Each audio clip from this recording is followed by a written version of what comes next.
Hi friends, welcome back to Bhavani Mokshal vlogs. ఈరోజైతే డిన్నర్కి నేను చింతాకుతో పచ్చడి చేస్తున్నానండి. యాక్చువల్లీ ఇది చింతాకు తొక్కు అయితే ఊరికి వెళ్ళాను కదా మొన్న, సో మా పిన్ని గారు ఇచ్చారు. నాకైతే చింతాకు కర్రీ కానీ ఇలా చట్నీ పచ్చడి ప్రతి ఒక్కటి చాలా ఇష్టం అండి. సో ఎప్పుడైనా ఊరికి వెళ్తే తనైతే ఇది తొక్కు ఇస్తుంది. సో ఇంకా వన్ టైంకే కదా అని నేను చింతాకుతో పచ్చడి చేస్తున్నాను. టేస్ట్ అయితే చాలా బాగుంటుంది. వేడి వేడి రైస్లోకి తింటేగిన చాలా బాగుంటుందండి. దీని ముందర అసలు మనకి ఏ చికెన్ కానీ నాన్ వెజ్ అస్సలు ప్రిఫర్ చేయలేము, అంత బాగుంటుంది. చింతాకు పచ్చడి అయితే నేను ఆంధ్ర స్టైల్లోనే చేస్తున్నానండి. మీరు కూడా ఇలా ఒకసారి ట్రై చేయండి, చాలా బాగుంటుంది.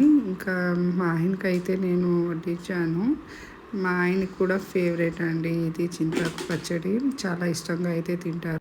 ఊరి నుంచి అయితే కొన్ని మ్యాంగోస్ అయితే తీసుకొచ్చాము. టేస్ట్ అయితే చాలా బాగున్నాయండి, స్వీట్గా ఉన్నాయి. బెంగళూరులో అయితే అస్సలు బై చేయము. వీడియో నచ్చితే please like, share and subscribe చేయండి. Thank you for watching.